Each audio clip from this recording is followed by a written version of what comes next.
Boa noite, meus queridos irmãos, sejam todos bem-vindos nessa noite de culto, de adoração, oportunidade para que nós elevemos o nosso coração a Deus através das nossas petições.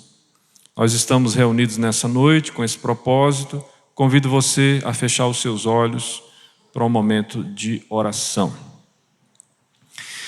Pai querido, nós estamos satisfeitos por perceber que o Senhor está presente aqui, agindo de maneira efetiva na nossa vida.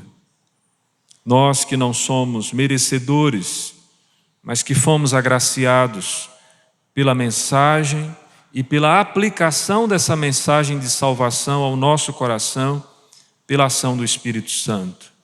Nós agradecemos a Ti, Senhor Deus, pelos irmãos que vieram nessa noite, pelo privilégio que nós teremos de partilhar a mesa, de podermos, ó Deus, nos lembrar do sacrifício remidor do Teu Filho, por termos convicção de que a obra de Cristo na cruz é suficiente para perdão dos nossos pecados, para o estabelecimento da Tua obra subjetiva que nos leva à santificação e que nos permite uma nova vida enquanto aqui peregrinarmos sobre a terra, na certeza de quando o Teu Filho voltar, nós seremos totalmente transformados. Louvado seja o nome do Senhor por essas esperanças, por essas convicções, por essas assertivas que nós carregamos conosco ao longo da caminhada. Pedimos, ó Deus, que o Senhor nos abençoe nessa noite, para que seja uma noite de consagração, de celebração, de entrega, de transformação de vida, de envio, de ação missionária por parte da igreja em sair daqui para anunciar o Evangelho. Oramos assim, ó Deus, em nome de Jesus. Amém. Meus queridos irmãos, abramos as nossas Bíblias no livro de Eclesiastes, capítulo 3. Nós faremos a leitura do verso 1 ao verso 15. Peço a você que localizar o texto, a se colocar em pé, nós faremos a leitura alternada nesta passagem. Eclesiastes, capítulo 3, do verso 1 ao verso 15.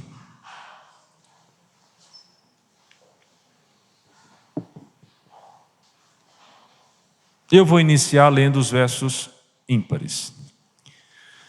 Tudo tem o seu tempo determinado e há tempo para todo propósito debaixo do céu.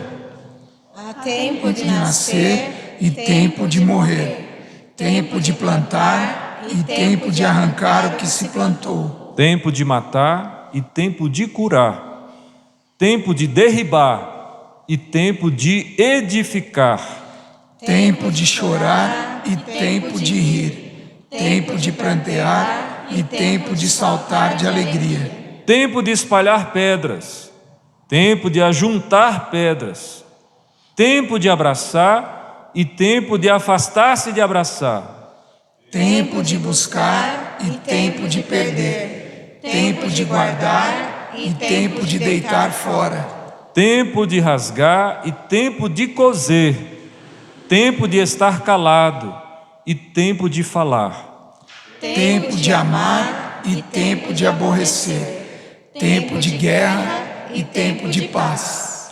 Que proveito tem o trabalhador naquilo com que se afadiga? Vi o trabalho que Deus impôs aos filhos dos homens para com ele os afligir. Tudo fez Deus formoso no seu devido tempo, também pôs a eternidade no coração do homem, sem que esse possa descobrir as obras que Deus fez desde o princípio até o fim. Sei que nada há melhor para o homem do que regozijar-se e levar vida regalada. E também que é dom de Deus que possa o homem comer, beber e desfrutar o bem de todo o seu trabalho. Sei que tudo quanto Deus faz durará eternamente. Nada se lhe pode acrescentar e nada lhe pode tirar. Isto faz Deus para que os homens temam diante dele. O que é já foi, e o que há de ser também já foi. Deus fará renovar-se o que se passou. Os irmãos podem sentar. Meus irmãos, nós vivemos o tempo da pressa. Estamos com pressa e temos a sensação de que o dia está faltando algumas horas. Eu sei que tem muitos amados aí que, se o dia mudasse para 26 horas, ocuparia as 26 horas com o seu trabalho. No entanto, a palavra do Senhor diz que tem tempo para todas as coisas debaixo do céu. Em especial, Deus estabelece o tempo, os intervalos, o dia, a semana, o mês, o ano. E por mais que alguns queiram utilizar o tempo do ano bissexto, não é recomendado se fazer isso. Vivamos dentro da programação do tempo que está posto para nós. Esse é um tempo especial aqui na igreja. É um tempo para nós cultuarmos a Deus. Não é um tempo para a gente ficar mandando mensagem no WhatsApp, não é um momento para a gente poder ficar olhando o Orkut, que já está voltando, eu fui informado essa semana. Não é um momento para a gente gastar com as preocupações do dia a dia. É um tempo para a gente se consagrar a Deus, voltar a nossa atenção para o Senhor. E quando nós fazemos isso, veja só o que o texto nos fala a respeito. A partir do versículo 9, há uma pergunta que nós precisamos fazer honestamente nessa noite. Que proveito tem o trabalhador naquilo com que se afadiga? Trabalhamos durante 6 dias na semana e paramos para consagrar ao Senhor. Essa é a instrução bíblica. Quem não está fazendo assim, está desobedecendo a palavra de Deus. Trabalhamos 6 e descansamos 1, que não é sinônimo de preguiça e de relaxo. Esse dia é o dia de consagrarmos a Deus, nos dedicarmos às práticas espirituais para edificação e fortalecimento da nossa vida, como vir ao culto, participar da ceia, termos comunhão uns com os outros, cantarmos, orarmos, apresentar diante do Senhor as nossas necessidades, suplicar pelo perdão dos nossos pecados e ainda, depois que o pastor impetra a bênção apostólica, ficar um tempinho para conversar com os irmãos que estão com saudade de você. Então, lembre-se de que há tempo para estas coisas também. Mas qual é o proveito que alguém tem do trabalho com que se afadiga? Eclesiastes, meus irmãos, dentro dos escritos de sabedoria, ele é um livro muito importante. Sabe por quê? Porque nos ensina como viver. Se você se servir dos conselhos do sábio, você saberá viver bem. E nesse sentido, o texto diz que ele viu o trabalho que Deus impôs aos filhos dos homens para com eles os afligir, viu tudo que Deus fez, formoso no devido tempo, inclusive os intervalos das coisas. Também viu que Deus pôs a eternidade no coração do homem, sem que esse possa descobrir as obras que Deus fez desde o princípio até o fim, porque nós não sabemos de tudo. Ele disse que ele sabe que nada há melhor para o homem do que regozijar-se, ou seja, se alegrar com o frugal e levar a vida regalada. E que é bom que possa o homem comer, beber e desfrutar o bem do seu trabalho. E nesse sentido, meus irmãos, quando a gente interrompe as nossas rotinas para separar um tempo de qualidade e esse tempo de qualidade investir na presença de Deus, comer da mesa, tomar da mesa, celebrar a vida de Cristo, faz parte também dessa rotina sagrada que nós precisamos ter. A nossa rotina não pode ser apenas semanal. A nossa rotina precisa ser também no dia do Senhor. Hoje é um dia especial. Por quê, pastor? Porque nós estamos na casa de Deus. Alegremos, regozijemos, da mesma forma como nós nos alegramos e regozijamos com relação às outras dádivas que nós podemos usufruir durante a semana. Mas já que nós estamos aqui, e não na semana, no dia do Senhor, que nós consagremos tudo que temos, tudo que somos, para que de fato esse momento seja um momento especial na parte de Deus. Ele diz: sei que tudo quanto Deus faz durará eternamente. Deus faz todas as coisas e durará eternamente. Nada se lhe pode acrescentar e nada tirar, e isso faz Deus para que o homem temam diante dele. O que é já foi, e o que há de ser também já foi. Deus fará renovar-se o que se passou. O poder de Deus é ilimitado e Ele nos dá uma oportunidade durante esse período que nós passamos sobre a terra para dedicarmos a nossa vida a Ele. Logo, logo, a nossa senha será chamada. Vocês estão entendendo o que eu estou dizendo? Aquela senha. E quando a nossa senha for chamada, que nós formos, nós precisaremos estar vivendo, comendo, bebendo, usufruindo do fruto do nosso trabalho, mas sem nos esquecer do nosso Criador. Se você observar bem o encerramento do livro de Eclesiastes, já teve a curiosidade de ver isso? Vai lá para o final. Eclesiastes 12, verso 13 e 14. De tudo o que se tem ouvido, a suma é: teme a Deus e guarda os seus mandamentos, porque isso é o dever de todo homem. Porque Deus há de trazer a juízo todas as obras, até as que estão escondidas, quer sejam boas, quer sejam más. E a pergunta para nós é: temos vivido hoje de modo agradável ao Senhor? Se não, meus irmãos, é tempo de arrependimento, de estarmos nos consagrando a Deus. Queria que você não saísse daqui nessa noite sem fazer esse exercício. Convido você agora a uma oração individual. Fecha teus olhos, busque a Deus, coloque a sua vida e dos seus irmãos, peça misericórdia ao Senhor sobre você, sobre nós, para que nós não saiamos daqui sem entender por que nós somos trazidos aqui nesse lugar nessa noite. Oremos.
gostaria de quebrar o silêncio com a oração pelo presbítero José Dilson, de consagração da igreja. Senhor Deus e Pai, obrigado, Senhor, pela oportunidade de estarmos na sua casa, louvando o teu santo nome, Pai. E nesse exercício, Senhor, podemos colocar diante de Ti todas as faltas, Pai, que hoje são trazidas à memória pelo Teu Santo Espírito. Ajuda-nos, Pai, a remir o tempo, a agirmos, Senhor, como se a Sua vinda fosse para já, como o Senhor mesmo nos ensinou. Ajuda-nos a contar os nossos dias, Pai, para que assim alcancemos coração sábio. Amém, Senhor. O preço foi pago pelo Senhor na cruz e nós sabemos disso, mas ajuda-nos a nos apropriarmos dessa verdade, Pai. A vivermos tomando nossas decisões de acordo com essa verdade, Pai. Que o Senhor pagou o preço. Não há mais nada que façamos que acrescente qualquer coisa, que ganhemos a sua atenção, Pai. O sacrifício de Cristo foi suficiente. Creiamos nessa verdade, Pai. Ajuda aquele, Senhor, que precisa da tua direção, Pai. Aquele que está cansado, desanimado, aquele que se sente culpado, Senhor, está com o coração pesado. Não há nada que o Senhor não tenha conhecimento, não há nada e nenhum lugar para onde nós corramos que possamos fugir da sua presença. Ajuda-nos, Senhor, então a nos deleitarmos nela. O Senhor que é o socorro bem presente na hora da angústia. Nós oramos, Pai, e agradecemos a Ti, porque apesar de tudo, nós sabemos que sem o Senhor nada podemos fazer. Obrigado, Pai. Em nome do Senhor Jesus Cristo, nós oramos e agradecemos a Ti. Amém. Amém. Meus irmãos, dentro da doutrina bíblica existe um conceito chamado santificação. Já ouviu falar nisso? Quem já ouviu falar sobre santificação? Puxa, quase todo mundo, né? Você sabia que a santificação, ela é tanto um ato como um processo? Um ato no estrito momento onde Deus nos separa para Ele. Uma pessoa santa é uma pessoa separada para Deus. Nós já fomos separados para Deus. Já habitamos as regiões celestiais ou as regiões celestes, conforme diz Paulo em Efésios. Mas a santificação também é um processo, onde nós, contando com a assistência do Espírito Santo, somos responsáveis por consagrar as nossas vidas a Deus. Palavras, pensamentos, atitudes, motivações, ações, tudo mais, de modo que Deus seja honrado através da nossa vida. Queria convidar você nessa noite para nós cantarmos o primeiro cântico, Mais que uma Voz. Já lembram desse cântico? Quando nós estivermos cantando esse cântico, eu gostaria que você se lembrasse de que você foi chamado por Deus para ser consagrado a Ele, para viver efetivamente um processo de santificação, uma vez que o ato já tomamos parte dele. Vamos ficar em pé? Vamos adorar o Senhor com esse cântico?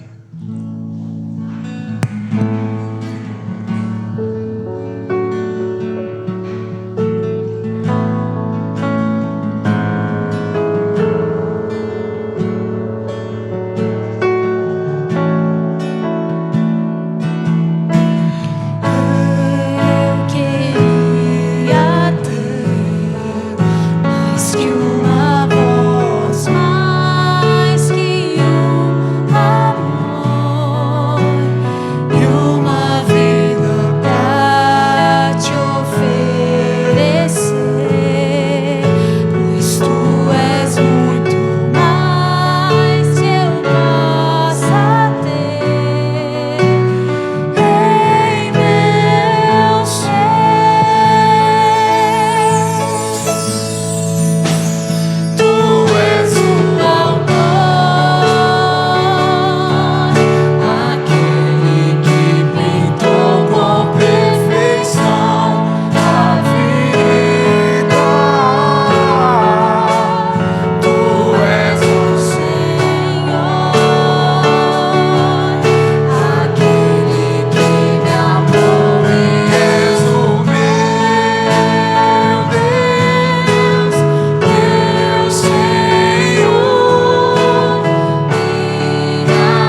as vozes para o teu louvor, meu Deus, meu Senhor,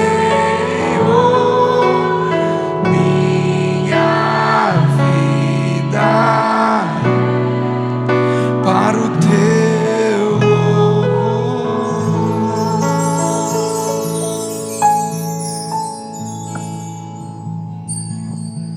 Os irmãos podem se assentar. Tem uma passagem no Evangelho de Lucas, capítulo 11. Abra lá, Lucas 11, do verso 1 ao verso 13. O que é que está acontecendo nessa passagem? Jesus é interpelado pelos seus discípulos com uma questão. Os discípulos dizem assim para Jesus: Senhor, João ensina os seus discípulos a orar. O Senhor bem que podia ensinar para a gente, né? Como orar? Lucas, capítulo 11, do verso 1 ao verso 13, então, o evangelista vai registrar. De uma feita, estava Jesus orando em certo lugar. Quando terminou, um dos seus discípulos lhe pediu: Senhor, ensina-nos a orar, como também João ensinou aos seus discípulos. Então ele os ensinou: quando orardes, dizei: Pai, santificado seja o teu nome, venha o teu reino. O pão nosso cotidiano dá-nos de dia em dia. Perdoa-nos os nossos pecados, pois também nós perdoamos a todo o que nos deve, e não nos deixes cair em tentação.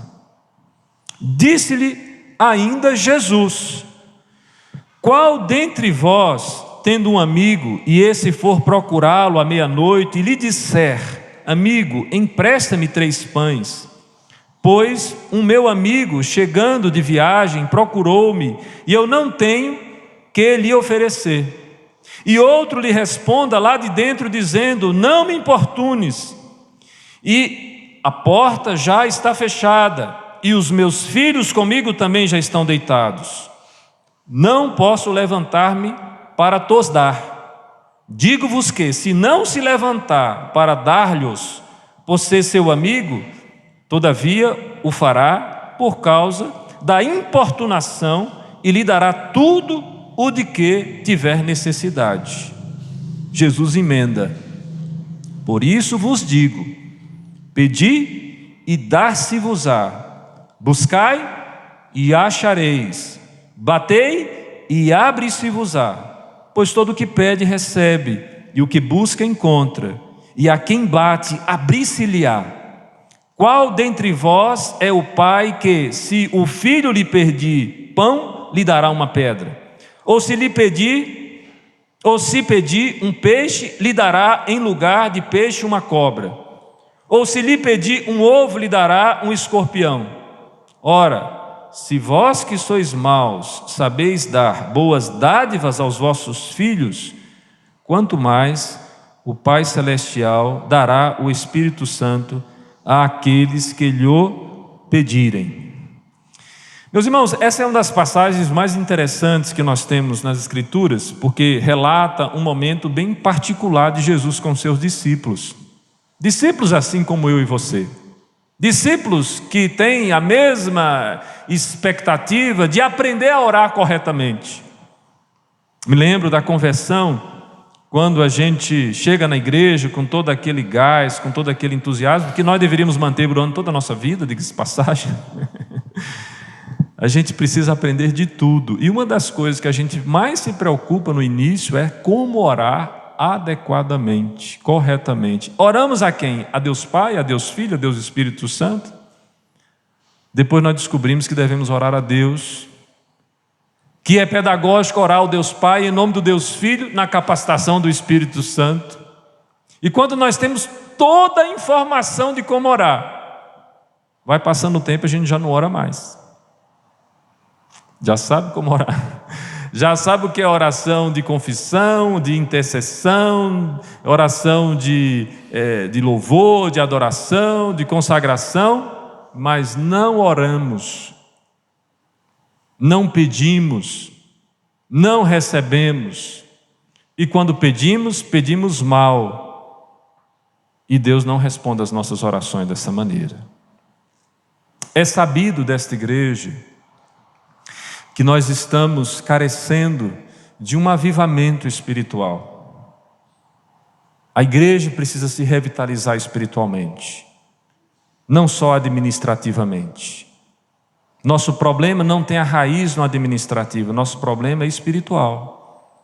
Não buscamos a Deus como buscávamos antes, não nos consagramos como nos consagrávamos antes, não temos o primeiro amor como nós tínhamos antes e precisamos restabelecer todas estas coisas. Por isso, eu gostaria de convidar a igreja nesse momento a sair do seu lugar, a sentar com alguma pessoa que você tenha alguma afinidade, e você sentar para essa pessoa e perguntar para ela: você pode orar pela minha vida, para que Deus revitalize o meu coração, que avive a sua obra em mim, e que eu saia daqui nessa noite transformado? Faça isso, tá? Quebre o protocolo aí, meus irmãos. Saia do seu lugar. Te veja se você não está colado no banco, viu? Se não tiver colado, saia e procure alguém. Peça essa pessoa para orar pela sua vida. Fala: meu irmão, pode botar a mão na minha cabeça aí e pedir graça de Deus sobre mim.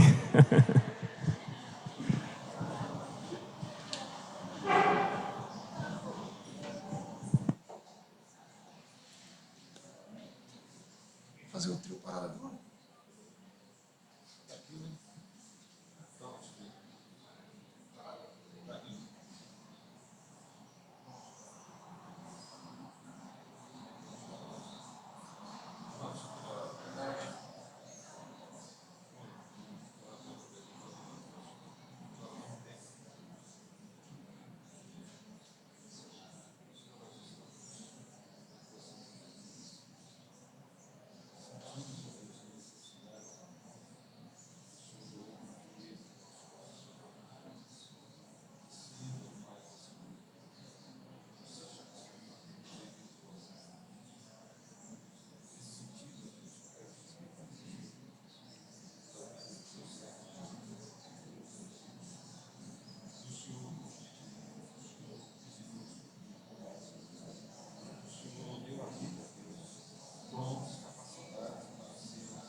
Som.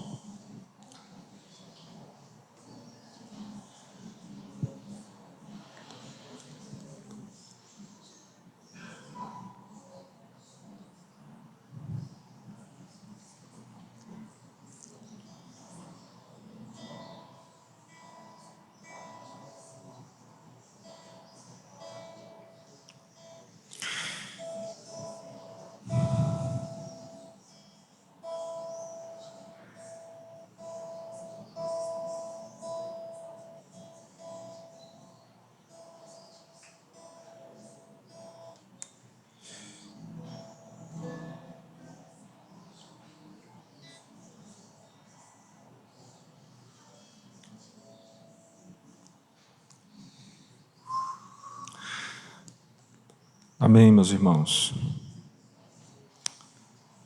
Meus queridos,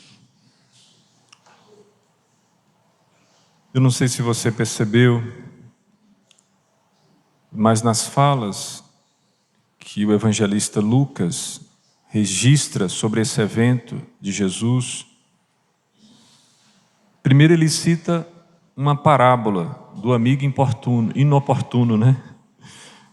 O amigo importuno, que importuna para obter algo do seu amigo. Mas depois, a partir do verso 9, Jesus vai usar um exemplo bem próximo a nós. Todos os pais, meus irmãos, por mais maus que sejam, sabem dar boas dádivas aos seus filhos. Isso é algo que a Escritura defende como sendo algo natural. E acontece na vida de todos os pais. Mas em especial, o texto fala de Deus como sendo este Pai, Pai Celestial. Lembre-se, Jesus começa instruindo os seus discípulos sobre a oração, dizendo: quando vocês orarem, vocês devem orar como? Pai. E Jesus encerra esse bloco dizendo que se nós rogarmos, se nós pedirmos ao nosso Pai Celestial, Ele dará o Espírito Santo àqueles que lhe os pedirem. Por que nós precisamos do Espírito Santo? Porque sem a capacitação do Espírito, não tem como viver uma vida de santidade. E sem santidade, ninguém verá o Senhor. A igreja se esquece de que os verdadeiros eleitos, salvos, não só estão posicionados em Cristo, mas caminham com Cristo, vivem para Cristo, santificam-se, se consagram a Deus. E nós estamos hoje para isso. Agora, o que é que foi preciso fazer para que nós pudéssemos então ter esse privilégio e todas essas riquezas da parte de Deus? Para recebermos efetivamente o cumprimento da promessa do Espírito Santo. Primeiro, Jesus teve que vir habitar entre nós, no seu estado de humilhação. Jesus teve que viver com as limitações impostas à natureza humana. Jesus se sacrificou por nós, por amor de nós. Jesus, diante da cruz, quando todos aqueles que ali estavam lhe escarneciam, maltratavam, lhe causavam dores, o que saía da sua boca é: Pai, perdoa-lhes, porque esses não sabem o que fazem. E quando Jesus expirou na cruz, o véu do templo se rasgou do alto a baixo, literalmente e também espiritualmente. E nós temos hoje livre acesso ao Pai, de modo que quando nós oramos, suplicamos a Deus, Ele ouve as nossas orações. E se nós estivermos orando nessa noite, buscando do Senhor consagração, Ele nos dará o seu Espírito. E nós sairemos daqui renovados, fortalecidos. E tudo isso, meus queridos irmãos, foi feito por amor de vós. A ceia aponta para isso. Amor sacrificial da parte de Deus. Vamos ficar em pé? Nós vamos cantar agora Quanto Amor. Eu gostaria que, à medida que nós cantássemos, você, junto com a letra, tentasse trazer à sua memória as ações de Jesus por amor de você, por amor de nós. porque hoje nós estamos aqui para relembrar esse amor.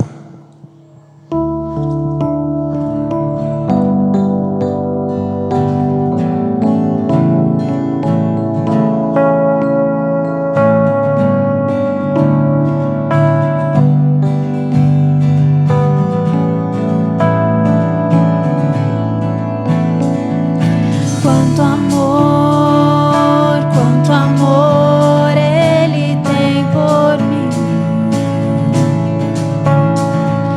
Quanta dor sofreu por mim por amor. Quanto amor Ele tem por mim. Quanta dor sofreu por mim por amor.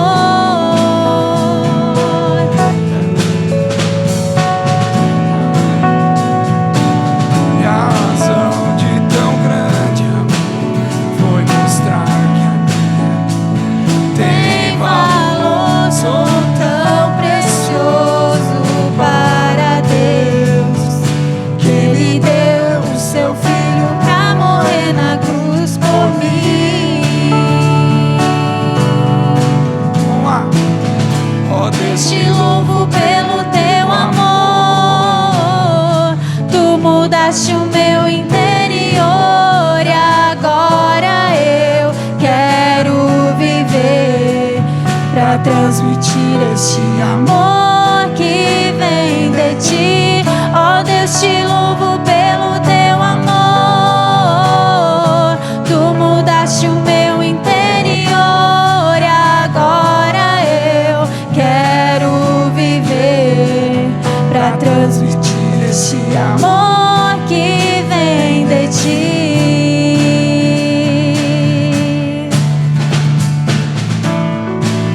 desde o início. Quanto amor Ele tem por mim. Quanta dor sofreu por mim por amor. Quanto amor Ele tem por mim. Quanta dor sofreu por mim por amor. E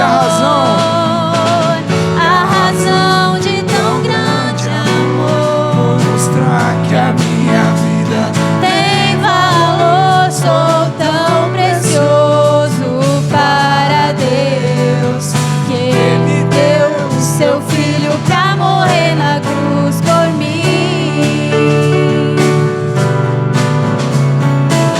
Ó Deus, te louvo pelo teu amor, tu mudaste o meu interior e agora eu quero viver pra transmitir esse amor que vem de ti.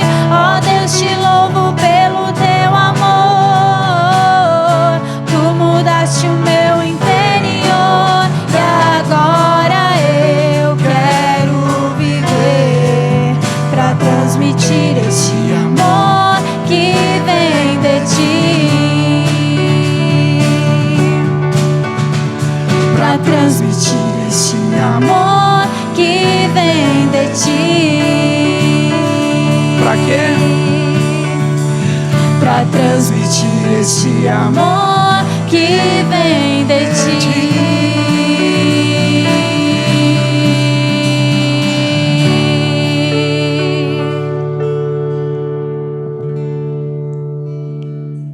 Som.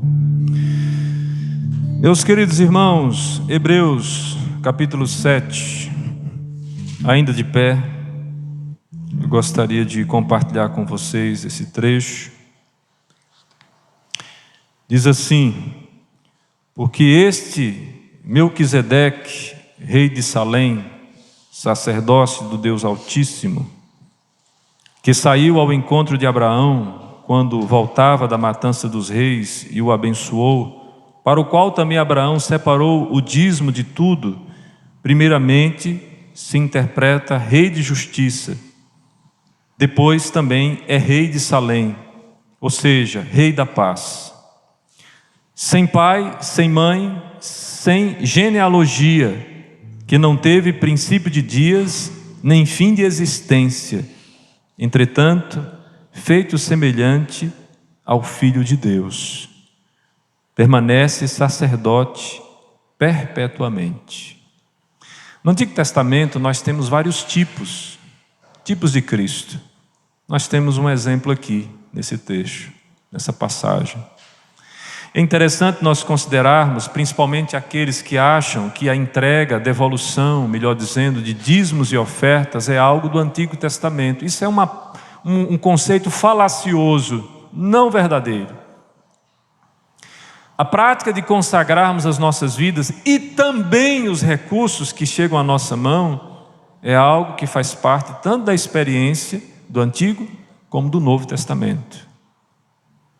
E quando fazemos isso, nós fazemos conscientes da responsabilidade que nos foi dada, da parte de Deus, de sustentarmos a igreja e as suas instituições, tanto moral como financeiramente. É imoral não devolver dízimos e ofertas.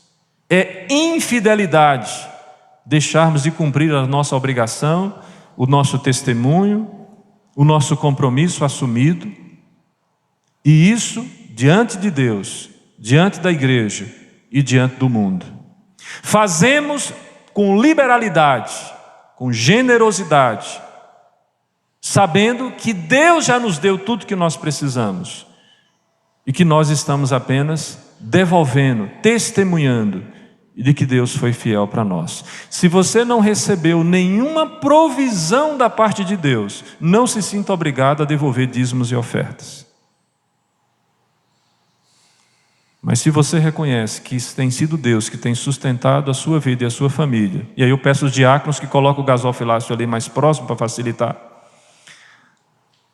os irmãos possam nesse momento que nós vamos executar esse cântico, lembrar-se tanto da grandeza de Deus, como também de que nós estamos louvando e adorando a Ele, quando nós fazemos isso.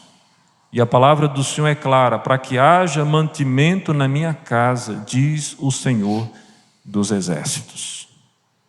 A obra da evangelização, a obra das missões, o sustento dos obreiros, o conforto que nós temos no ambiente da igreja, tudo isso custa. E nós que usufruímos de tudo isso, sabemos a maneira de provisionar para que a igreja do Senhor seja suprida. Não seja negligente, meus irmãos, porque se você estiver negligente, você está roubando, você está sendo negligente para com Deus e diante da igreja e diante do mundo. Vamos adorar o Senhor dessa forma. Assim que esse cântico começar a ser executado, os irmãos poderão se dirigir ao gasofilácio e após isso convidamos os diáconos ou o diácono de plantão para fazer a oração consagrando dízimos e ofertas.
agradecer-te por tua obra em nossas vidas. Confiamos em teu infinito amor, pois só tu és o Deus eterno sobre toda a terra e céus.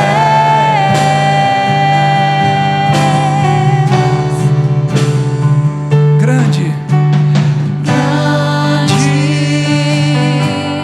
é o Senhor e muito digno de louvor.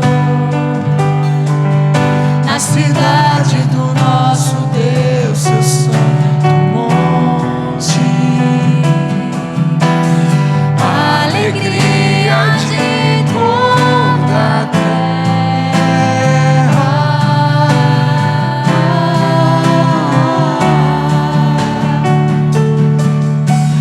grande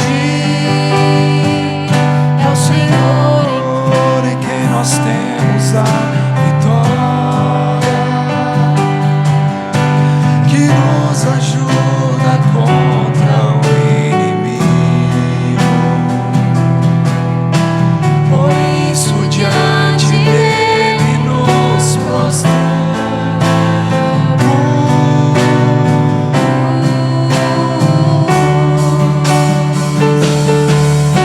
Queremos o teu nome engrandecer e agradecer-te por tua obra em nossas vidas. Confiamos em teu infinito amor, pois só tu és o Deus eterno sobre toda a terra e céu.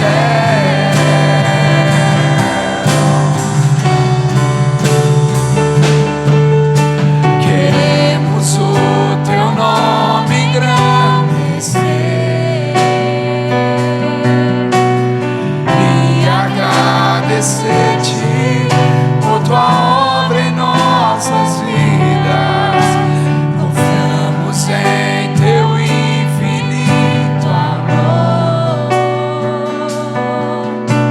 pois só tu és o Deus eterno sobre toda a terra.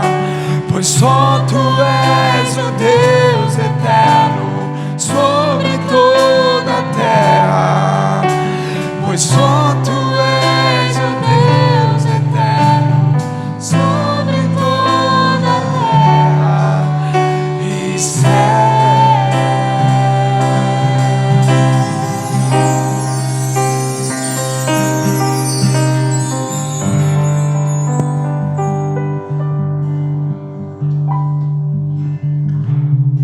Oremos. Pai Santo, Pai amado, nós louvamos o Teu nome porque o Senhor tem sido fiel para conosco e por isso estamos aqui nesse culto, ó Pai, para louvarmos e Te adorarmos em espírito e em verdade, ó Pai. Pedimos que o Teu Santo Espírito venha nos capacitar nessa noite a prestar este culto e que o Senhor venha, ó Pai, abençoar a cada irmão que trouxe o seu dízimo, a sua oferta e colocou diante de Ti, Senhor. Que o Senhor venha estar abençoando a cada um, abençoando a cada família, ó Pai, a cada um que está aqui nesse tempo, ó Pai, que o Senhor venha abençoar a cada um e que o Senhor venha falar ao nosso coração nessa noite aquilo que o Senhor tem preparado para nós, ó Pai. Teu Santo Espírito possa estar abrindo o nosso coração, nos dando entendimento e que possamos também fazer a nossa parte, ó Pai, e praticar em nossas vidas, ó Pai, tudo aquilo que o Senhor tem para nós nessa noite. Por isso consagramos a Ti, ó Deus, esses dízimos e ofertas e também a vida de cada irmão, ó Pai. Abençoa, proteja, orienta e guarde a cada um, ó Pai.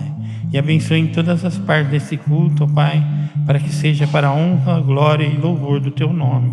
E é em nome de Jesus que eu Te louvo e Te agradeço por tudo. Amém. Nós agradecemos pela participação dos músicos da nossa igreja. Convidamos o conselho, os presbíteros presentes aqui, para o momento da ministração da ceia. Convidamos a igreja também ao texto da ceia, que está lá na epístola de Paulo aos Coríntios, precisamente a primeira epístola.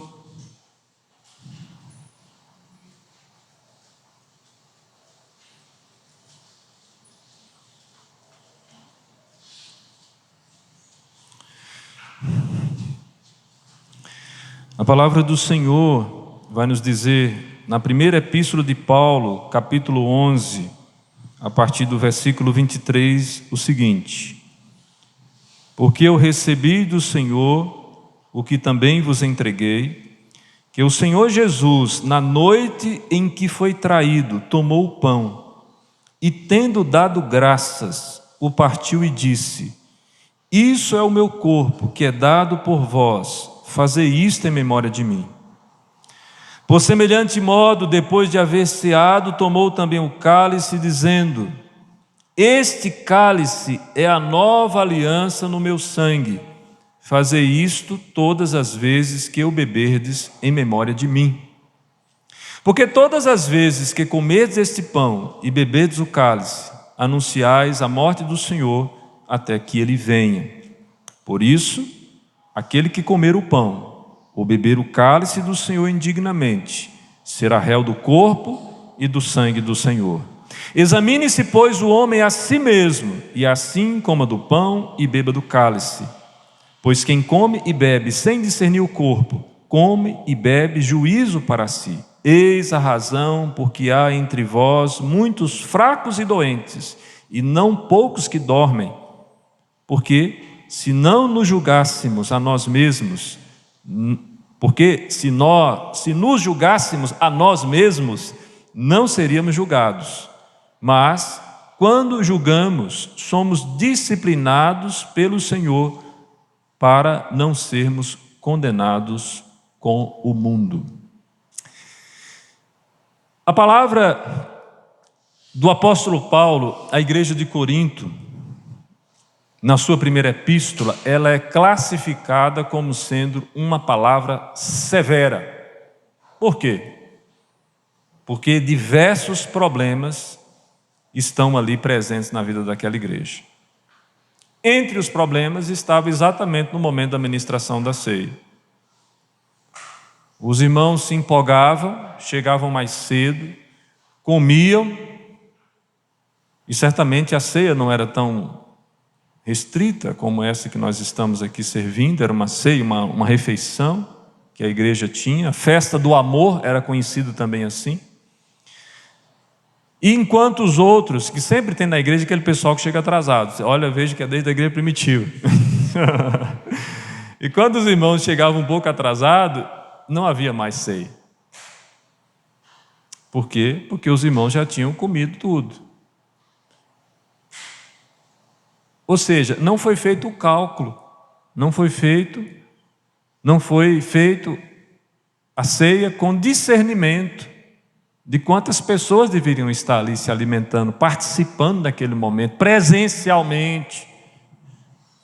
Gente congregada, reunida, para poder fazer tudo aquilo em memória de Cristo, que é o principal no momento da ceia. Irmãos, entenda bem, eu percebo que nós podemos participar da ceia cometendo o mesmo erro, sem discernir o corpo. Como que você sabe que você está aqui hoje presente e não é só o seu espírito? Você pode me provar que você está presente aqui? Ou é só um holograma? Tem tanta tecnologia, o crente pode ficar em casa e mandar um holograma para a igreja.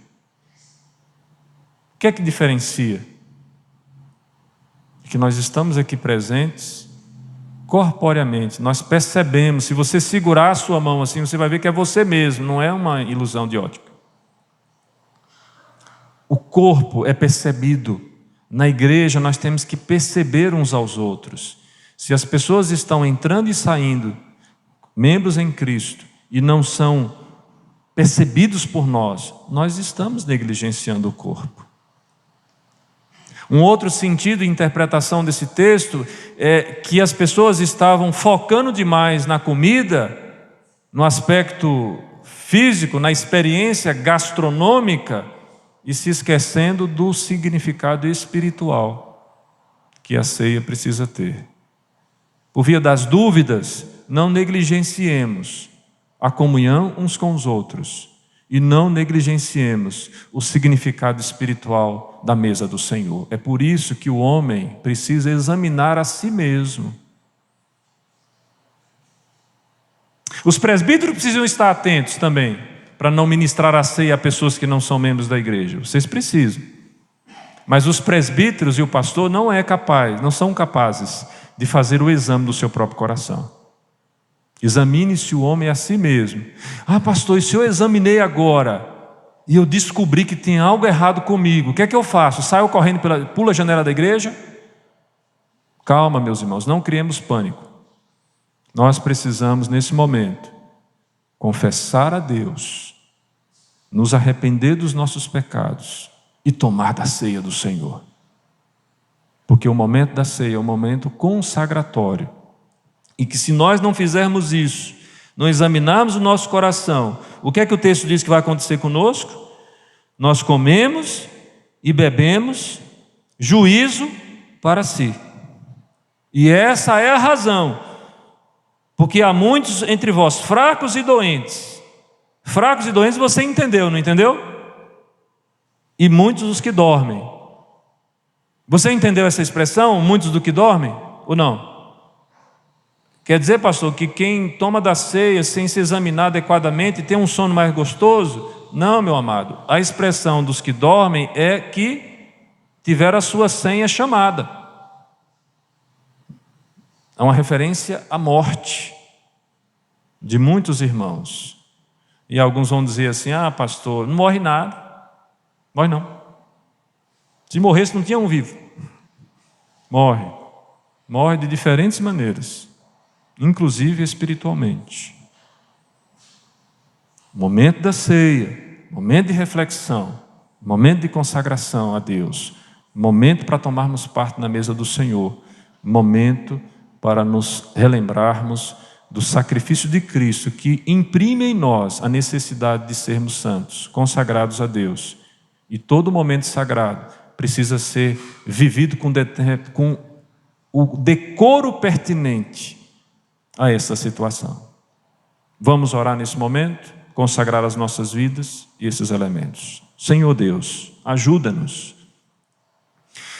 a sermos de fato este povo, Senhor, separado para Ti.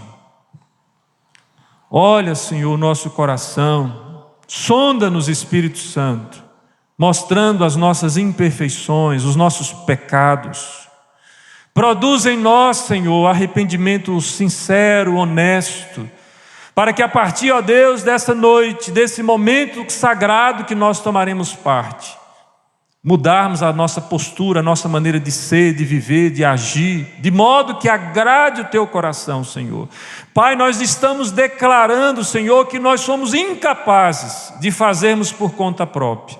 Nós precisamos do Senhor, precisamos do Teu Espírito, precisamos que o Senhor quebre o nosso coração empedernido, precisamos que o Senhor alinhe a nossa vontade com a Tua, precisamos ser consagrados nesse momento, Senhor, precisamos de Ti. Por isso, ó Deus, consagra as nossas vidas na mesma proporção como o Senhor está consagrando agora esses elementos para o uso especial. Oramos assim, ó Deus, em nome e para a glória de Jesus. Amém. Vocês já estão higienizados? Já? Fiquem em pé. Os irmãos que vão tomar parte na ceia. Receba o cálice. Pegue a sua cápsula, né? O cálice se transformou em uma cápsula. Coma e beba do Senhor Jesus, lembrando-se do seu sacrifício na cruz. Podem ir, meus irmãos, cada um por um lado, tá? Sidão, no lado direito, desculpa, querido. Ali, do direito.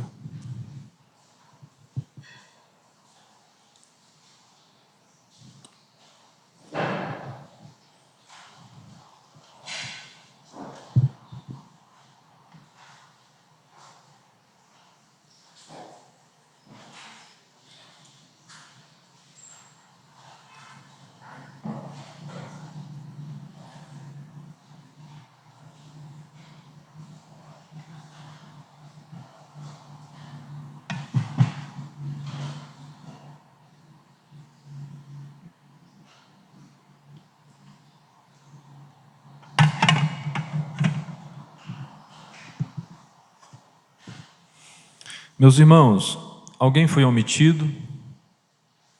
O presbítero José Dilson estava me lembrando aqui. Já foi, Sidão?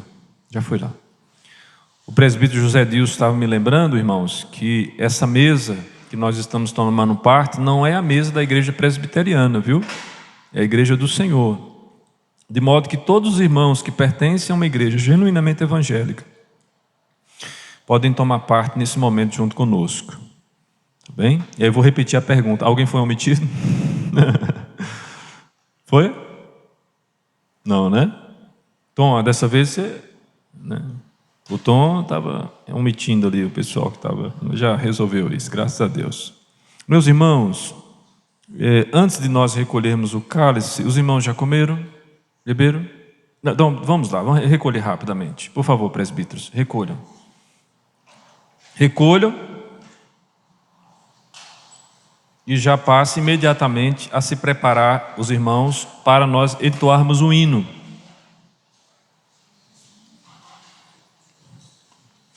Nós vamos, antes de seguir para o Monte das Oliveiras, né? Nós vamos cantar o hino. A referência aos Montes da Oliveira está sendo contextualizado aqui para o momento da pregação, tá, irmãos? Hino de número 93. Vocês conhecem? Quantos conhecem? Hino 93. Firmes na fé. Podemos dispensar o playback? Tá bom, playback vai, mas sem a letra, tá bom? Muito bom, obrigado, irmão. Obrigado. Vamos cantar? Os irmãos podem sentar, os presbíteros podem sentar. Vamos cantar juntos o hino de número 93.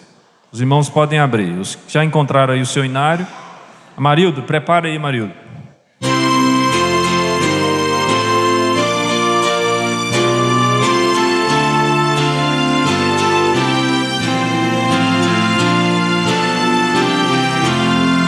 Somente ponho a minha fé na graça excelsa de Jesus, no sacrifício remidor, no sangue do bom Redentor. A minha fé e o meu amor estão firmados no Senhor, estão firmados no Senhor. Se não lhe posso a face ver, é pela fé que vou viver. Em cada trânsito a suportar, eu hei de nele confiar. A minha fé e o meu amor estão firmados no Senhor, estão firmados no Senhor.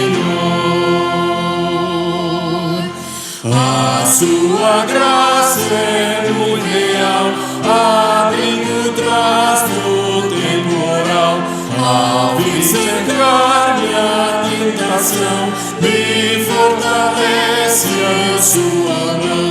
A minha fé e o meu amor estão firmados no Senhor, estão firmados no Senhor.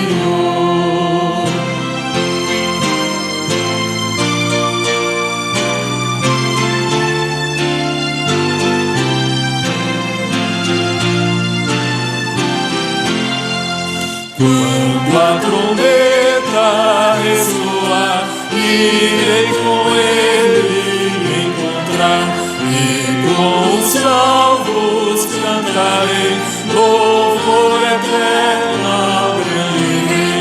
A minha fé e o meu amor estão firmados no Senhor, estão firmados no Senhor.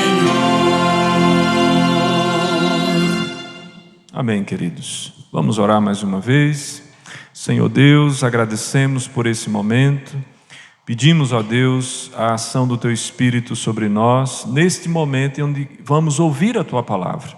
Fale conosco, ó Deus, nós te suplicamos. Nós agradecemos pelo privilégio de participar da tua mesa. E esperamos sair daqui, Senhor, consagrados ao Senhor, em nome de Jesus. Amém. Podem sentar, meus irmãos. Meus queridos, nós vamos voltar às exposições nessa noite, na primeira epístola de Pedro. Dessa feita, convido você a abrir a sua Bíblia no capítulo 1, versículo de número 12.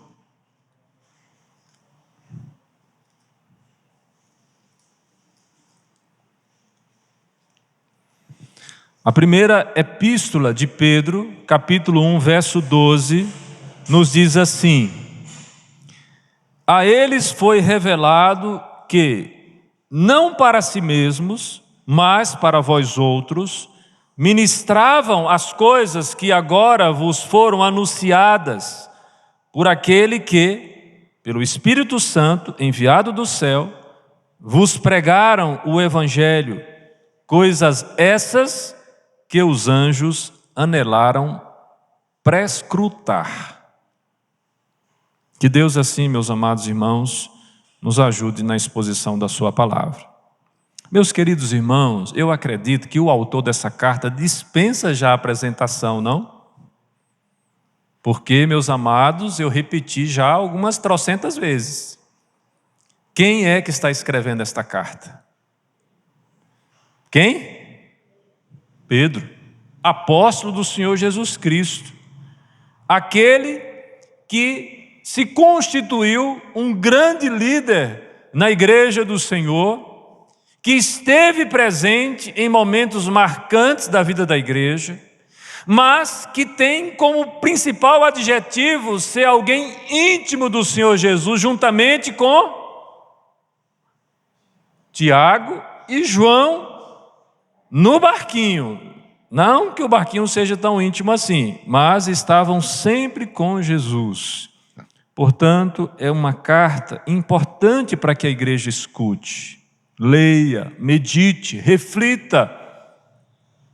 Pedro vai começar a sua carta logo após a saudação, e por que não dizer também na saudação, falando a respeito da salvação. E ele faz isso com ações de graças. Preste atenção numa dica importante. Meus amados irmãos, quando se fala de salvação na igreja, a reação do nosso coração deve ser gratidão. Sabe por quê? Porque se eu e você fomos salvos, eleitos, conforme o texto diz, nós somos salvos, nós somos eleitos por conta do grande amor de Deus por mim e por você. O que é que nós fazemos? Agradecemos. Somos de fato contentes por esta maravilhosa graça que nos alcançou. Mas preste bem atenção, Pedro está prestes a concluir sua discussão sobre salvação, conforme diz o Kstemeik nesse texto. Ele apresentou esse tópico ao considerar as 3 virtudes cristãs: fé, esperança e amor. Nós temos nesse texto tanto a referência sobre a postura de fé, basta você verificar a quantidade de vezes que a palavra fé se repete nesse texto.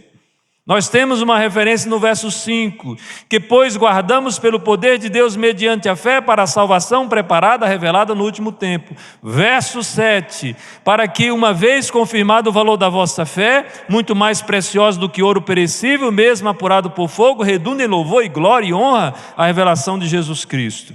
Mas também falando a respeito de esperança, a esperança viva que há em Cristo, na revelação de Cristo, para esta igreja que foi separada, eleita e salva. Mas também Pedro está falando do amor de Deus, Pai, Filho e Espírito Santo, porque assim como Paulo, a teologia de Pedro defende uma salvação trinitária. Não é só o Filho que toma parte na salvação. O Filho executa a obra expiatória, mas o Pai envia e o Espírito Santo aplica a obra de salvação da nossa vida. Não tem como ser salvo sem a comunidade da Trindade efetivamente estar se relacionando conosco. Pedro deixa claro, assim como Paulo. Além disso, o texto do apóstolo vai descrever a alegria dos crentes, pois são indescritivelmente ricos no que diz respeito à herança espiritual. Herdaram da parte de Deus uma herança maravilhosa, imarcessível, sem mácula, incorruptível, reservadas para vós outros, diz o apóstolo Pedro. Você sabe o que é isso, meu amado? Não tem traço ou ferrugem que corrói, não se perde, salvação não se perde, porque é garantida pelo próprio Deus. Não porque depende de nós, porque se dependêssemos de nós, estava todo mundo já no quinto dos infernos. Mas porque depende de Deus, da sua provisão, nós podemos ter a confiança de que estamos seguros. Lembrou-os também o apóstolo Pedro, que os ensinamentos que eles estão recebendo foram ensinamentos que foram burilados, preparados já pelos profetas no Antigo Testamento. Os profetas já começam a ter vislumbres dessa maravilhosa salvação que nós receberíamos. Mas agora, ele conclui com uma referência a esses profetas, dizendo: foi revelado a eles, os profetas, que não estavam servindo a si mesmos, mas a vocês que estão ouvindo as minhas palavras. Tanto as que estavam ouvindo as palavras de Pedro, porque essa é uma carta geral, como nós que ouvimos hoje. Quando falaram das coisas que agora lhes foram ditas. Que coisas são essas? As coisas que estão relacionadas à vida e à obra sacrificial de Cristo, que foram ditas por aqueles que pregaram o Evangelho a vocês. E como é que essas pessoas pregaram o Evangelho a esses irmãos? Judeus convertidos que estavam dispersos, tanto em Ponto como Galácia, Capadócia, Ásia, Bitínia. Esses irmãos pregaram como? Pelo Espírito Santo enviado do céu, na capacitação do Espírito Santo. Não há uma referência direta se foi necessariamente Pedro. É bem provável que tenha sido, mas há uma referência da pregação do Evangelho que foi feita àqueles amados irmãos pelo poder do Espírito Santo enviado do céu, ou seja, pela promessa que foi dada à igreja no derramado do Espírito Santo. Mas Pedro fecha o finalzinho desse versículo com uma nota extremamente curiosa. Ele diz: até mesmo os anjos anseiam por prescrutar estas coisas. Você sabe o que é que Pedro está dizendo aqui? Que os anjos ficaram sabendo da mensagem do Evangelho através da pregação da igreja. Já pensou nisso, meus irmãos? Como Deus realmente sabe guardar segredo? Nós somos péssimos para guardar segredos. E já dizem por aí, se você quiser guardar um segredo, você não pode contar para ninguém, porque se você contar para mais uma pessoa, já acabou o segredo. No caso específico, esse mistério revelado, Deus reservou para a igreja. O que é que isso representa para nós? Junto com o privilégio vem também a responsabilidade. Nós fomos chamados para pregar o Evangelho. Anjos anelaram fazê-lo. Mas Deus concedeu à igreja essa responsabilidade, essa missão, essa dádiva. E daí, meus irmãos, nós precisamos agora entender pormenorizadamente esta passagem. O primeiro aspecto que Pedro vai colocar sobre esse tema da salvação é que essa salvação foi revelada a eles que não estavam servindo a si mesmos, mas a nós, quando falaram.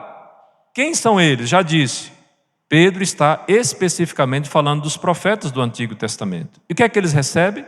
A incumbência de, recebendo porções da revelação progressiva de Deus, começarem a investigar, a analisar. Veja que os profetas, conforme o apóstolo Pedro coloca aqui nesse texto, eles se esmeram, eles se esforçam, eles querem entender esta maravilhosa salvação, ao ponto que, quando eles registram as suas profecias, eles geram uma expectativa de salvação, expectativa messiânica. A derivada, diga-se de passagem, e mais uma vez eu afirmo, dos profetas.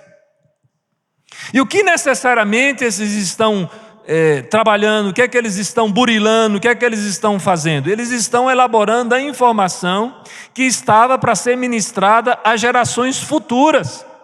Não há como se admitir um evangelho bem pregado, bem fundamentado, quando eu desprezo o Antigo Testamento.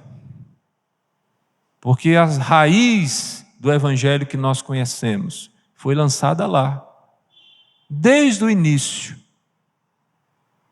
Quando o proto-evangelho foi dado, Gênesis 3,15, e segue progressivamente, pistas e mais pistas, e de repente nós temos o desenho daquilo que haveria de acontecer para que nós pudéssemos ser salvos. Ao usar o termo no passado, Pedro parece indicar que essa informação veio de modo geral, em diferentes momentos da profecia do Antigo Testamento. E nós temos alguns textos aqui interessantes. Veja lá, abra sua Bíblia em Números, capítulo 24, verso 17. Olha só o que o texto diz. Em sua quarta profecia, Balaão diz: vê-lo-ei, mas não agora. Contemplá-lo-ei, mas não de perto. Uma estrela procederá de Jacó, de Israel subirá um cetro que ferirá as têmporas de Moabe e destruirá todos os filhos de Sete. Veja só, uma profecia lá em Números, capítulo 24, versículo 17. Outro texto agora, Deuteronômio 18, verso 15, já que você está aí no Pentateuco. Moisés diz a Israel: o Senhor teu Deus te suscitará um profeta no meio de ti, de teus irmãos, semelhante a mim, e a ele ouvirás. Quando você lê Hebreus, você vai ver ali uma referência a Moisés, esse mesmo Moisés que está trazendo essa profecia, e o texto dizendo que Jesus é superior a Moisés. Olha que coisa interessante. Em Pentecostes, Pedro cita o Salmo de Davi, Salmo 16, de 8 a 11, para ilustrar o quê? A ressurreição de Cristo. Pedro chama Davi de profeta e diz: prevendo isto, referiu-se à ressurreição de Cristo. Está lá em Atos, capítulo 2, verso 31. Em seu sermão, depois de ter curado o homem coxo, Pedro cita Deuteronômio 18,15, aplicando-o a Cristo, e acrescenta: e todos os profetas, a começar com Samuel, assim como todos quantos depois falaram, também anunciaram esses dias. Está lá em Atos, capítulo 3, verso 24. Meus queridos irmãos, no grego, o termo no passado aqui, falaram, revela que os profetas continuavam a fazê-lo, diz Kistemaker. Que necessariamente esse trecho nos informa. Meus irmãos, os profetas nunca pararam de investigar e de anunciar a Cristo e de evangelizar por todas as gerações. Deixa eu perguntar uma coisa para você. Se os profetas, que tinham uma revelação limitada, porque a revelação de Deus já ficou evidente que é progressiva, não paravam de falar do Evangelho, como que eu e você podemos parar de anunciar, meus irmãos? Quem vai pregar o Evangelho? A igreja precisa se conscientizar que é pecado cerrar os lábios. É pecado deixar de anunciar a mensagem de Cristo. É pecado deixar de organizar a vida de tal maneira que seja no nosso trabalho, ou no nosso momento de lazer, ou no nosso momento de viver, como alguns costumam dizer, nós não podemos deixar de falar de Cristo, de anunciar a Cristo, a tempo e a fora de tempo. Longe de mim pecar contra Deus, deixando de anunciar a Cristo, pela vida, pela palavra, por tudo aquilo que nós somos e fazemos e temos. Porque assim como os profetas não pararam de falar, a igreja do Senhor Jesus não pode parar de anunciar a Cristo. Deixa eu perguntar uma coisa para você. Qual foi a última vez que você evangelizou? Sejamos honestos. Separou alguém como alvo de oração, de evangelização, e você saiu da sua preguiça e começou a falar de Cristo para essa pessoa? Meus irmãos, não tem experiência mais recompensante, que mais alegra o nosso coração, quando a gente é capaz, pela graça de Deus e pela capacitação do Espírito Santo, de levar alguém aos pés de Cristo. E precisa começar da nossa casa, meus irmãos. Os nossos filhos. Os nossos filhos estão se perdendo porque nós não evangelizamos em casa. Mas pastor, eu preguei o Evangelho, eu vivi o Evangelho, eu ensinei a Cristo para os meus filhos. Então fique tranquilo, meu amado. Mais cedo ou mais tarde, a semente vai brotar. Estou me referindo a quem não teve a destreza de sentar com o filho à mesa e abrir as Escrituras, de falar do amor de Deus, do amor de Cristo. Isso é muito importante. Eles aprendem. Permita-me contar aqui uma experiência pessoal. Tanto eu como Helena, nós temos o hábito de, no caminho, ensinar o Vinícius, que está presente aqui nessa ocasião, esse rapaz bonito aqui nessa noite. E a gente fala do Evangelho para ele. E a gente fala: filho, você sabe que o papai e a mamãe amam você, não sabe? Ele fala assim, sabendo, sei. Falei: mas quem ama você mais do que o papai e que a mamãe? Ele responde: Deus. Ou Jesus, que é essa equação das pessoas da Trindade. Os irmãos vão de convir que para as crianças não é algo tão simples de assimilar um único Deus que subsiste em três pessoas. Alguns adultos nem sabem bem como entender isso, definir essas coisas. Mas é importante, porque quando a gente fala para ele: filho, quem ama você mais do que o papai e a mamãe? Ele já sabe que existe alguém que ama mais do que o pai dele, e o pai e a mãe dele amam ele profundamente. Mas por que é importante, irmãos? Falar a caminho, inculcar a palavra do Senhor, dar aos nossos filhos a oportunidade de conhecer a Cristo, porque o Evangelho precisa ser pregado na nossa casa. E não é só na nossa casa, meu amado, também no seu ambiente de trabalho. Se você entra mudo e sai calado do seu ambiente de trabalho, se você não é um trabalhador honesto, se você não é alguém que dá um bom testemunho, saiba que você está pecando, porque no ambiente de trabalho, mesmo que nós não tenhamos que abrir a boca às vezes para isso, nós precisamos anunciar a Cristo. As pessoas precisam olhar para nós e dizer assim: olha, fulano de tal é uma pessoa distinta, é crente no Senhor Jesus. Hoje as pessoas falam assim: é crente, nem sempre, como virtude. Porque tem crente que é mentiroso, enrolão, trapaceiro, desonesto.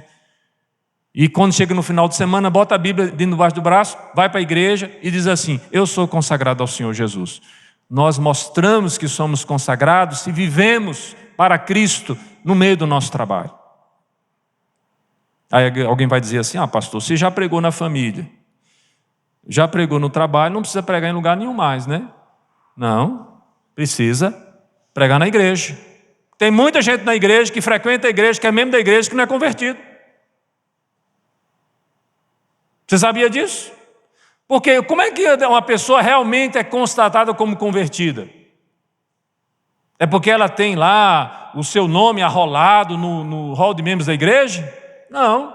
Se ela vive Cristo, se ela ama Cristo, se ela vive a palavra de Deus, se você vê nessa pessoa frutos de alguém transformado pelo poder do Espírito.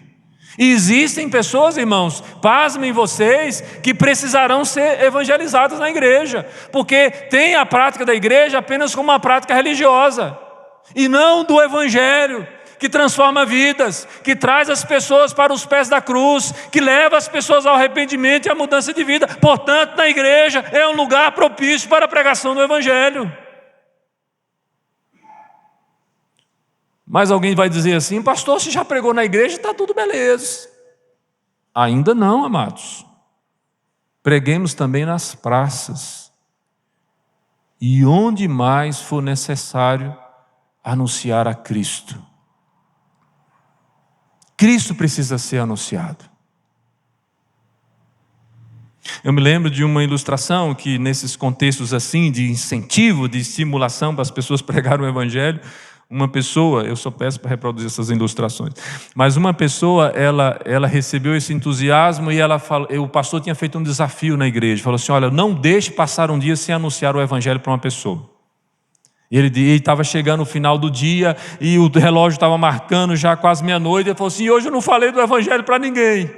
E essa pessoa saiu na rua assim, desesperada, e falou, gritou o evangelho. E conta essa ilustração que tinha uma pessoa próxima a uma ponte, prestes a pular. E aquela pessoa translocada, falando do amor de Deus, gritando nas ruas, foi ouvida por esse que estava prestes a tirar a sua vida. E aquela pessoa então voltou daquela situação. Não sei dizer para você se é uma ilustração fidedigna, ou se é uma ilustração apenas para demonstrar a ideia, mas o fato é que nós precisamos pregar a Cristo. Se os profetas fizeram, nós também, como igreja profética que somos, precisamos anunciar a Cristo a tempo e a fora de tempo. É o que a Escritura nos convida. Mas segundo, o texto vai seguir dizendo assim: as coisas que agora lhes foram ditas. Nessa parte do versículo, observamos, em primeiro lugar, que a palavra coisas é a mais importante. Perceba aí na sua Bíblia, marque aí, grife, traga um marcador de texto. E essa palavra se refere aos sofrimentos e às glórias de Cristo, no verso 11. Olha o que o verso 11 diz: investigando atentamente qual a ocasião ou quais as circunstâncias oportunas indicadas pelo Espírito de Cristo, que neles estava, ao dar de antemão testemunho sobre os sofrimentos referentes a Cristo e suas glórias que os seguiriam. A mensagem dos profetas do Antigo Testamento, conforme falaram sobre a vida, a morte e ressurreição de Cristo, não eram para benefício próprio. Pelo contrário, suas profecias continuam a ministrar às igrejas na época do Novo Testamento. Falava da morte, falava do sacrifício, falava também das glórias. E nós precisamos nos apropriar de todos esses elementos. Por isso, meus irmãos, ao observarmos em seguida que Pedro enfatizava a palavra agora, ele está falando do evangelho que está sendo pregado em sua época. Da mesma maneira como foi pregado lá, precisa ser pregado agora. Citando aqui um comentarista luterano, Lenkes, ele faz a seguinte consideração: o evangelho todo do Novo Testamento se baseia no testemunho do Espírito Santo no Antigo Testamento e que se deu através dos profetas. Se anularmos esse testemunho, removemos a base do Evangelho de Cristo. E aí o que é que nós aprendemos com esse tópico? Anunciar o Evangelho não é simplesmente, irmãos, decorar o plano de salvação. Ah, pastor, agora o senhor quebrou meu barato, porque eu já estava pensando aqui, chegar em casa, decorar o plano de salvação e sair por aí pregando. Irmãos, presta atenção, o plano de salvação ajuda para você entender a salvação. Mas cada pessoa tem uma característica, tem uma configuração diferente. Você precisa estar disposto a ir anunciar. Por quê? Porque quando você sair a pregar, é o Espírito Santo que vai te capacitar no abrir da sua boca a trazer a palavra oportuna naquele momento. Você tem que se dispor a pregar, a falar de Cristo e confiar de que de fato o Senhor vai falar através de você. Agora, quando você vai anunciar, não anuncia só o Novo Testamento. É toda a palavra de Deus. Paulo diz que toda a palavra de Deus, ela é necessária, ela é suficiente, ela é apropriada para o ensino. Toda ela. Crente que lê só o Novo Testamento, está lendo só uma parte da Bíblia. Tem que ler novo e tem que ver velho, tem que ler velho também. E poderia dizer até assim, tem que ler novo e ler velho, e na Bíblia de estudo, lê as notas de rodapé. Nem que precisar de uma lupa, não é isso, Ana Baquim? Se precisar da lupa para poder ler o texto, vamos usar. Porque a data está chegando e a gente já não consegue enxergar direito. Mas vamos usar para a gente poder conhecer todas as informações necessárias. E com as informações em mãos, vamos anunciar. Mas continua o texto. Por aqueles que pregaram o Evangelho. Quem pregou o Evangelho? Aqueles irmãos que estavam ali na Ásia Menor, Turquia em nossos dias. Eles ouviram o Evangelho dos missionários que foram até a sua região, meus irmãos. Que Pedro, inclusive, poderia estar no meio deles. E a oração que eles estavam aqui precisando, não era uma oração de irmãos que, puxa, estão sofrendo, então não vamos mexer com eles.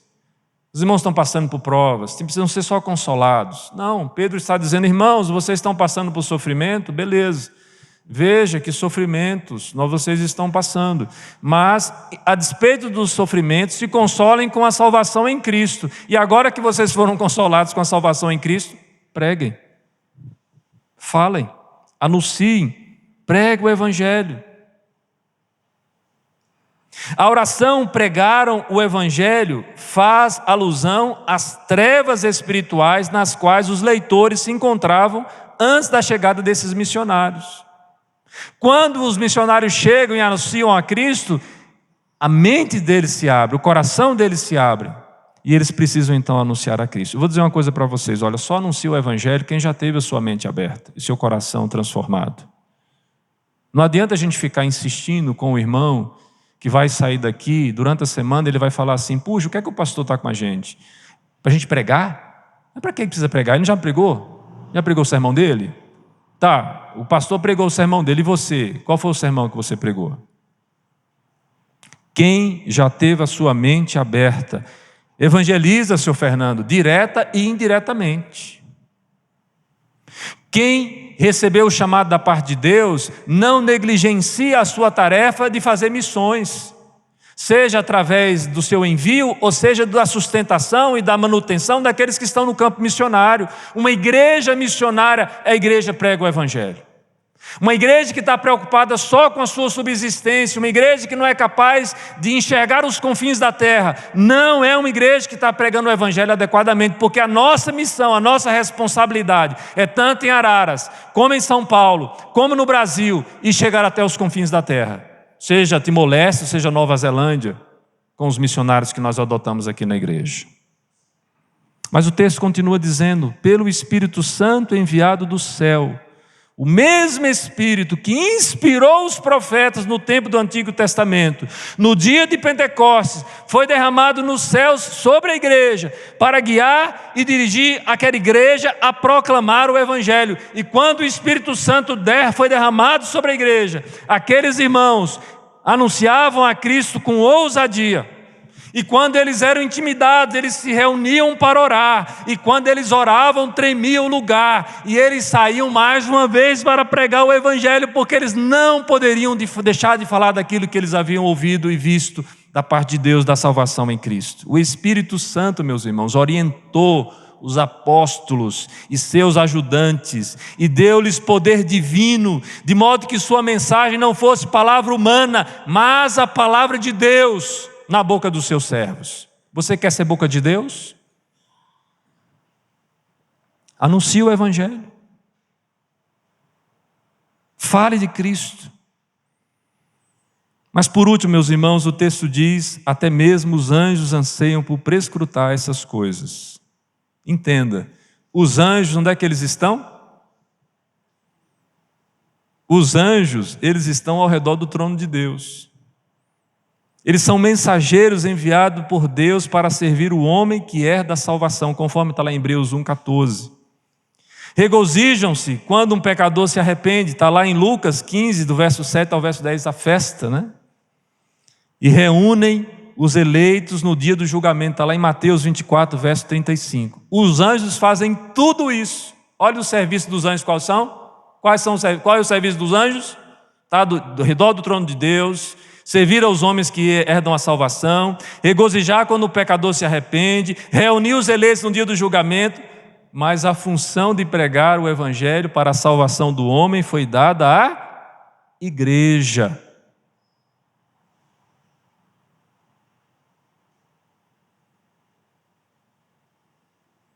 Nós não recebemos a função de tocar nas vestes de Jesus. Nós não recebemos a incumbência de poder ter os nossos olhos descortinados para ver a glória celeste nesse momento. Nós somos chamados para falar de Cristo para as pessoas. E aí, meus irmãos, cabe a nós entender que os anjos anelaram prescrutar. No original significa olhar com o pescoço esticado. Essa ideia de prescrutar é alguém que olha assim sobre, na pontinha do dedo, querendo saber. E Deus disse, vocês vão saber pelo anúncio que virá da parte da igreja. Os anjos saberão da salvação por meio da igreja. O apóstolo Paulo, em Efésios 3:10, diz: para que pela igreja a multiforme sabedoria de Deus se torne conhecida agora dos principados e potestades nos lugares celestiais. Concluindo, meus irmãos, nós estamos começando um ano. A igreja do Senhor Jesus, que está reunida em Araras, precisa planejar as suas ações para anunciar o evangelho. Nós estamos fazendo isso. A pergunta é: você vai se engajar com essa pregação? Você vai estar junto conosco para pregar o evangelho de Cristo? Ou não? Você vai se envolver com o trabalho de missões? Você vai se envolver com o trabalho de evangelização das crianças? Você vai se envolver com o trabalho da SAF? Você vai se envolver com o trabalho dos homens, com as atividades que a igreja está programando para que haja nessas oportunidades tempo para se pregar o evangelho de Cristo? Responda isso. Ore e venha trabalhar servindo a Deus através da igreja, meus irmãos. Amém? Falando nisso, já partindo para a parte dos avisos, meus queridos, no dia 29/5, nós teremos aqui uma programação especial. O que é que vai acontecer dia 29/5? Está lá no boletim, no grupo do boletim da igreja. Nós teremos uma reunião da família presbiteriana no Clube dos Médicos. Você sabe onde é que fica o Clube dos Médicos? Quantos sabem aqui? Beleza, todo mundo já sabe. O resto pega carona e vai seguindo aí. No dia 29/5 nós teremos uma programação que vai consistir na escola dominical. Não será aqui na igreja, será lá no Clube dos Médicos, no salão de lá. Nós teremos um almoço que será um churrasco, com todo o requinte, né, que a cultura do Sul nos oferece, e com toda a economia necessária por conta do preço da carne. Nós teremos um churrasco. Após o churrasco, os irmãos ficarão com a tarde livre para desfrutar no Clube do Médico. Qual é a função e a finalidade dessa reunião, desse encontro no dia 29/5? Nós queremos levar as nossas famílias para que possam ouvir a mensagem do Evangelho e nós, como igreja, termos comunhão uns com os outros. É uma oportunidade para você levar a sua família. Ah, pastor, mas minha família não é da igreja. Pronto, você acertou, lindão. É mesmo essa família que nós queremos levar para lá. Levar a sua família. Você vai convidar a pessoa como? Você vai convidar dizendo a ela: olha, o pastor vai fazer um sermão de 2 horas. Você vai falar isso? Não, fala assim: meu pastor prega bem pouquinho. Só o necessário. Venha participar conosco. Uma oportunidade de você levar os seus familiares. Nós vamos ter ali uma refeição comunitária e nós vamos poder gastar um tempo para conversar. Estou precisando conversar com os irmãos. Tem alguns irmãos aqui que estão fugindo, dar uma conversa com o pastor. Então é a maneira da gente reunir vocês ali num só lugar, porque eu fecho o portão e ninguém sai de lá. Aqui eu não posso fechar o portão, mas lá dá para a gente fechar o portão e correr atrás dos irmãos naquele campo de futebol lá. Tá certo? Já falei para os irmãos que estão com problema no casamento, que também é uma oportunidade, amado. Você não está tendo momento de lazer com a sua família, não está conseguindo, vá lá, um lazer gratuito, você bota a sua esposa para correr e você corre atrás. Então você vai ter essa oportunidade também em família e bota os meninos também para correr junto. Um momento para que você possa desestressar também, um lugar belíssimo, sofreu uma reforma recente, então aproveite para estarmos juntos lá. Como é que vai fazer para participar, pastor? Você vai dar o nome aqui para essa moça aqui, olha. Essa moça de cabelo branco aqui, Ana Baguinho, a outra jovem ali de camisa e também de cabelo branco, mas está mais disfarçado, de camisa de couro. E aquela outra moça bonita ali, ó, de camisa não é camisa, isso é um talher, é isso? Se eu estou vendo aqui da frente, né? Todo mundo elegante e chique nessa igreja. Então, os irmãos, essas 3 chicosas aqui, vocês podem procurar dar o nome de vocês. Por que nós precisamos do seu nome e de sua família? Para que a gente possa precificar o custo do bilhete. Não vai ter finalidade de arrecadar fundos para a igreja desta vez, é só para nós estarmos juntos em prol da comunhão, estarmos em torno de uma boa mesa e comermos juntos e termos a oportunidade de anunciar o Evangelho de Cristo aos nossos familiares. Amém? Posso contar com você? Não saia sem dar o nome, tá bom? Não, dê logo o nome, se comprometa aí com os irmãos que estão organizando. Nós também, irmãos, temos um aviso nessa noite por parte dos nossos jovens. Queria convidar aqui a nossa irmã Ana Laura, que veio caracterizada nessa noite exatamente para isso, né, com toda a sua beleza. Os irmãos aqui não economizam não, viu? A boniteza. Boa noite, igreja. Nós, jovens e adolescentes, temos um convite super especial para as nossas queridas mamães. No sábado, dia 7, nós vamos ter uma programação especial para vocês, mamães. Então, vocês são mais do que as nossas convidadas. Vocês vão ser muito bem recepcionadas. Vai ter jovens e adolescentes paparicando vocês, tá? E vai ter um lanchinho depois, momento de comunhão, tá? Então, vocês são nossas convidadas especiais. Você que tem filho pequeno, e agora, né? No caso aí da Ju, da Malu, que tem os meninos aí, podem trazer, tá? Não tem problema, eles podem estar junto com vocês. Não deixem de vir por conta disso, viu, Vi? Pode vir, por favor. Não deixem de vir por causa, eu tenho meu filho pequeno, com quem que eu deixo? Às vezes meu marido vai trabalhar ou vai fazer alguma coisa, não tem problema, pode trazer junto, tá? As mamães também que estão grávidas, por favor, né? Podem vir também. Tanto é que as mamães que estão grávidas e são jovens e adolescentes ou que já têm, né, criança, não vão participar, elas vão ser as nossas convidadas, tá? Então, a programação é toda para vocês. Nós estamos fazendo com muito amor, com muito carinho. Espero que vocês gostem e que Deus abençoe, né? Cada um de nós. Obrigado, Ana. Meus irmãos, nós gostaríamos de informar a igreja que a nova membro da igreja, a Maria Alice, já nasceu, viu?